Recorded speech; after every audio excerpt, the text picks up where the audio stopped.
Next topic is poly embryony. ठीक है, poly embryony means यहाँ पे आपको क्लियर हो रहा होगा वर्डिंग से ही क्लास। ये पॉली मतलब होता है मैनी, एम्ब्रियोनी मतलब होता है खूब सारे एम्ब्रियो। जब खूब सारे एम्ब्रियो एक सीड के अंदर बन जाते हैं तो उसी को ही आप कहते हो पॉली एम्ब्रियोनी। मतलब occurrence of more than one embryo, एक से ज़्यादा एम्ब्रियो पाए जाना एक सीड के अंदर ही पॉली एम्ब्रियोनी कहलाता है। क्लास इसके लिए 2 कंडीशंस होती हैं। ठीक है, एक तो कंडीशंस होती है आपकी, जैसे ये है सपोज आपका ओव्यूल। ठीक है, ओव्यूल है ये, इसके अंदर खूब सारे सेल थे। 3 सेल आपके माइक्रोपाइलर एंड की तरफ थे, 3 सेल चलाजल एंड की तरफ थे और 2 सेल आपके सेकेंडरी सेल थे ना, 2 सेल बीच में थे सेकेंडरी सेल। अब जो एग सेल था, जो ये एग सेल था माइक्रोपाइलर एंड सिनर्जिड सेल के पास, जो एग सेल था आपका, वो एग सेल जो होता है वो एक ही होता है, आपने पढ़ा था। अब ये एग सेल एक से ज़्यादा होना, मतलब एक ओव्यूल के अंदर एक एग सेल से ज़्यादा एग सेल होना ही पहली कंडीशन है पॉली एम्ब्रियोनी की। ठीक है, देखिए तब यहाँ लिखा है मोर देन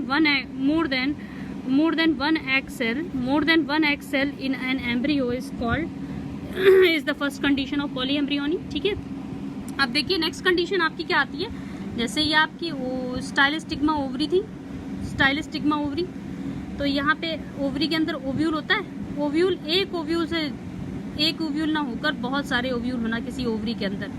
ओवरी के अंदर आपके एक ओव्यूल से, मतलब एक ओव्यूल ना होकर एक से ज़्यादा ओव्यूल होना ही क्या कहलाता है आपका, दूसरी कंडीशन कहलाती है आपकी पॉली एम्ब्रियोनी की। More than one embryo sac in an ovule, एक एम्ब्रियो मतलब ये पूरा एम्ब्रियो सैक है, एम्ब्रियो सैक के अंदर एक ओव्यूल से ज़्यादा ओव्यूल होने को ही दूसरी कंडीशन होती है पॉली एम्ब्रियोनी की। क्लास इसकी एग्जाम्पल है आपके ऑरेंज और लेमन। ठीक है, ऑरेंज और लेमन क्यों होता है, उसमें बहुत सारे बीज देखे होंगे आपने, है ना। तो एक क्वेश्चन आता है कि जब आप लेमन को स्क्विज करते निचोड़ते हो तो उसमें से खूब सारे बीज निकलते हैं, वो किसका एग्जाम्पल है, तो वो किसका एग्जाम्पल है, पॉली एम्ब्रियोनी का क्लास। ठीक है, पॉली एम्ब्रियोनी का एग्जाम्पल आपका क्या हुआ फिर, सिट्रस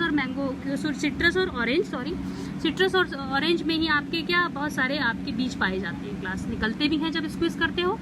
और एक चीज़ बता दूं आपको क्लास कि एपोमिक्सिस की एडवांटेजेस इंपॉर्टेंस मैंने बताई थी कि ये हाइब्रिड करेक्टर आपके मतलब शो करते हैं, क्योंकि ये काफ़ी जनरेशन तक मतलब क्या होता है, इनमें काफ़ी जनरेशन तक सेग्रीगेट मतलब गैमेट इनके सेग्रीगेट नहीं होते, अलग नहीं होते हैं क्लास, तो इसीलिए हाइब्रिड जनरेशन शो करते हैं। और इनकी 2 चीज़ें और हैं, ये इन्फेक्शन फ्री होते हैं। इन्फेक्शन फ्री इसलिए होते हैं क्योंकि सेम स्पीसीज़ के बीच हो रहा है, और क्लोन होते हैं, एक दूसरे की कॉपीज होते हैं। ठीक है क्लास, ये थी इसकी इंपॉर्टेंस, ये थी आपकी इंपॉर्टेंस मैं बता चुकी थी।